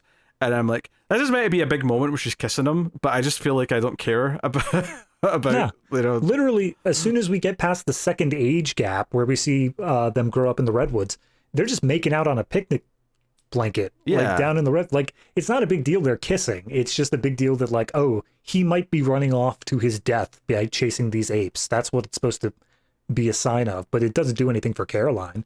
Nah. Yeah. So it's very good. And I think it's worth mentioning as well is like, because we have had some things that we can poke at with it, it's a very good film, but I do think it's the weakest of the three. So that's a good sign going forward. If I'm saying that, despite how positive I'm being, it's so good things lie ahead for talking about this trilogy, which is why I think Kingdom's got a really tough task, because not only is it coming out a bit later, none of the people are involved for the most part. Maybe there's some like, you know, deep level producers or something that are the same, but you know, the director's someone new and so on. It's also trying to live up to some of the best recent science fiction movies. Dawn in particular is like one of the best sci-fi movies of the last like decade or two. And I think Kingdom coming in and trying to live up to this trilogy is a really, really tall order. So best of luck to it. I mean, we've only got like, what, 6 months till then? We'll get there. Yeah. I just, you know, we'll see. Anyway, I think we're probably ready to rate the movie. David, what you thinking? I'm gonna say this one is an 8. And I can't say why that feels right. I think 7 just feels too low for it, but I can't give it a 9 either. 8.5 I was considering, but again, we managed to poke a hole in a few things. I think that some of the visuals are a little bit dated for this. And that's not the movie's fault. Obviously, they had the best they had at the time. It was literally groundbreaking. But I think looking back on it now, it's a pretty solid 8.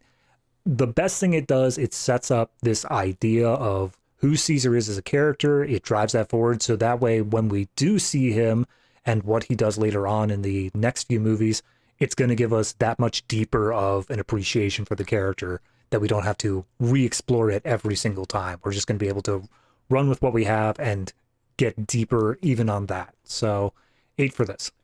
Yeah. I think 8 out of 10 for me as well. I might have bounced around 8 and 8.5. I don't think I've ever given it a 9. I think I was very enthusiastic about it when I first saw it, but I never went quite that high, but I was very impressed, and I never thought I'd give it anywhere close to an 8. I went into it being really cynical, thinking, this will be like a 6 at best. Like, that was my attitude, probably worse, and it ended up being really surprisingly good. And yeah, some of the human stuff is a little weaker, but I think Dawn is a truly special film, so I'm excited to watch that again and talk about it.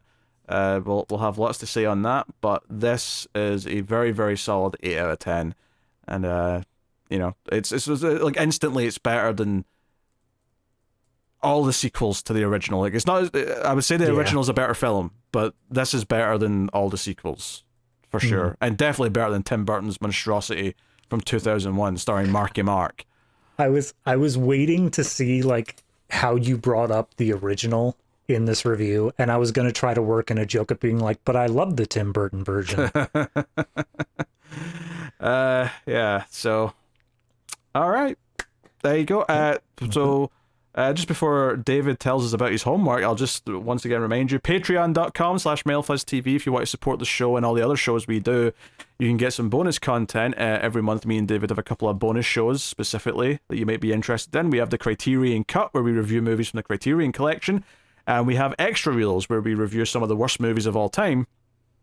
And sometimes that might even include a really, really bad sci-fi movie, which makes it kind of an ace edition of Extra Reels. I think this month, February, that might be true, if I remember correctly. So, Sure. Yeah. Yeah, go look for that. Oh, yeah, it is. Yeah, February's February's Mac and Me. Oh, God. Is that what's coming out February? Yeah. Oh, God. Nice romantic science fiction trash for Extra Reels for February. Anyway, so yeah, there's also bonuses for Screams After Midnight, the horror movie podcast that I do with Tim, and a few other things as well. So if you're interested in any of our content, please do go and help and support and all that. But yes, David. Every episode of Ace, for the foreseeable future, you're going back and watching a movie that me and Tara all did before your time. What sci-fi movie did you do this week? Not going to bury the lead here. I did the original Planet of the Apes. I thought you might do this. I thought you might be a sneaky wee bastard. When is going to be a better time to fit it in than when we're going through this trilogy? Honestly, it just makes sense. Yeah. I'm actually going to blow your mind here, though. I had never seen it. Well, that's not that surprising. It's an old movie. Yeah, but I with how much of just a cultural milestone it is, and especially with, I did see Rise of the Planet of the Apes 2 or 3 times. I just never went back and watched the original, and I actually really, really liked it. I think it was a very, very well done film.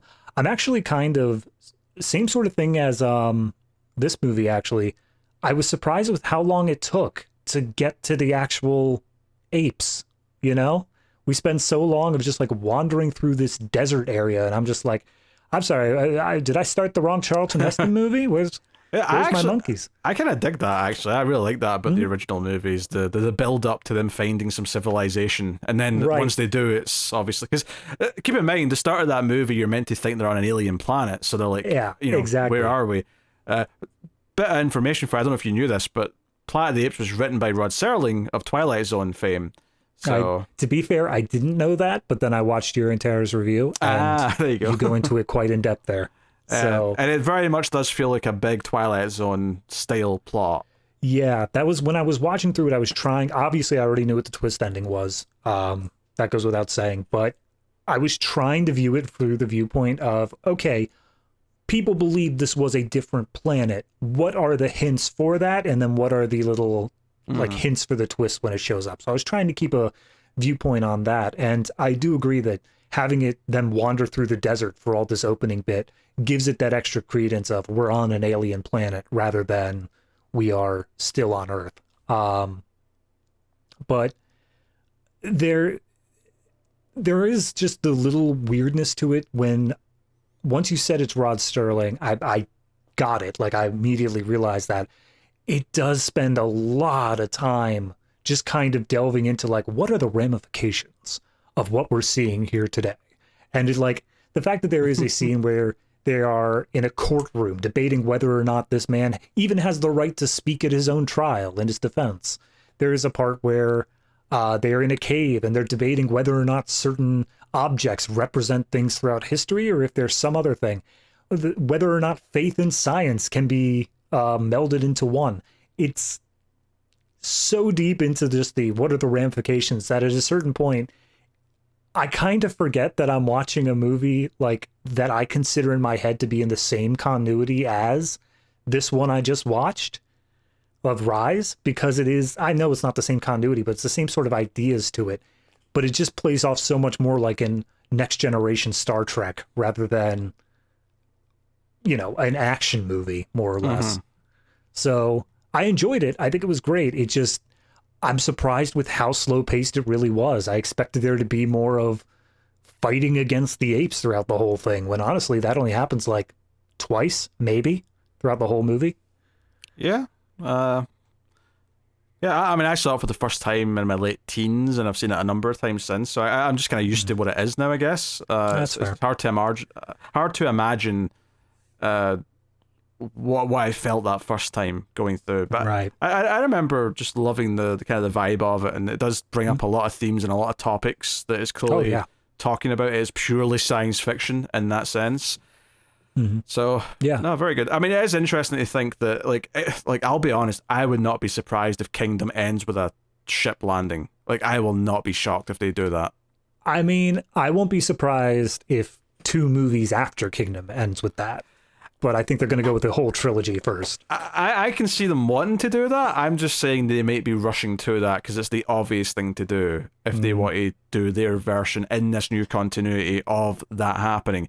But of course, if they do that, then like, where do they go? There's no twist this time, so you don't have the build up to the reveal of what this is. So the question then becomes, well, okay, well, you have to tell a compelling story, and you can have the astronauts reacting to this world that they've thrown themselves into, but this time we're going to go into it where we know the ape characters like we would normally know human characters, so we can't do it from the perspective of the astronauts now where they're shocked. We're going to side almost more with the apes because, presumably we've been following them throughout the movie or whatever. I don't know. It'll be very interesting to see if they try and do it, how they do it. But I mean, if I had to guess, I'd say that probably the goal is going to be they're going to show, because what I didn't realize in the original Planet of the Apes is that there is kind of a class system based off of what kind of ape you are. Yeah. I didn't realize that was a thing. I think that this next trilogy is kind of going to be focused on that. It's going to be showing this difference of like certain classes being raised up and other classes being lowered down the Have you actually hierarchy. heard them say it's meant to be a trilogy? Because I've not heard that. This is the first time hearing that from you. I feel like I've heard rumors, but I've never read anything official about it. I'm sure they want more because, again, it's a studio. But so regardless, I feel like the idea is going to be building up this class system, and then if they do introduce the astronauts, they can make it so that the astronauts are the ones that are basically pulling a Caesar from this movie, where they're interrupting this class system and like disrupting the established order, Yeah, it's showing that there's a cycle to things where the apes make a lot of the same mistakes that humans did. Yeah, I can see them going with that.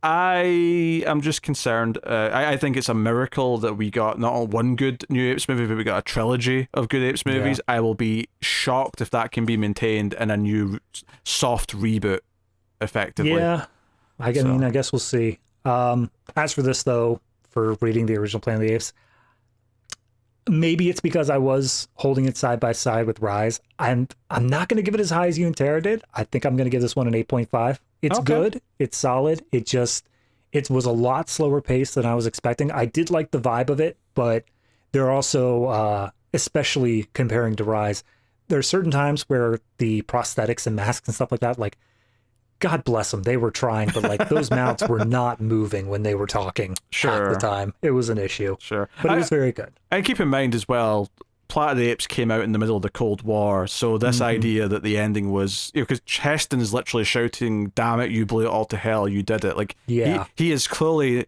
at least he's assuming anyway, that the world ended because of a nuclear war. Yeah, that's 2 things I wanted to bring up. First off, Heston's a creep. Just in this movie and probably in general, like, he's a creep. The fact that he was talking about his only female crewmate in such sexual ways. He took this woman who has the mental capacity of an ape and wanted to do sexual things to her. And then he ended up kissing a monkey on the mouth. Like, all of those are weird. Heston is weird. But beyond that, the other thing is that they posited several reasons as to why the world could have ended. And Heston throws out like, oh, maybe it was asteroids or something like that. And based off of what we saw in the movie, I don't see any reason why he assumed it was nuclear and not like asteroids. Like, there's nothing to say that they blew it up. Yeah, but again, it's the time he came from, so that's what he's leaping to. That doesn't mean he's right. He could be wrong. Yeah. But I mean, obviously, it's solid for the time. It had a lot of like things that they were saying in the movie about the times themselves. So. Yeah, I do remember. I had forgotten about it until you said it there, but I do remember talking in the review about his comments about the one female crew member being a bit weird. But Yeah, the original's very good. It's a classic, and I mean Tara gave it a 10. I think she gave it a perfect score. I gave it a bit higher than you, but anyway, not much. So just once again before we wrap up, yes, we know apes are not monkeys. I just want to double down on that. But David's really trying to piss everyone off, but I just want to make it clear. I will continue calling them monkeys just to try to game the algorithm a little bit. So if you want to chastise me, by all means, leave 7 comments. I'll only read the 7th one, though. That's the show, everyone. Thank you very much for joining us. We will be back with the next Apes movie in a month or so's time. We're going to spread them out over the next few months until we build up to Kingdom coming out in the summer.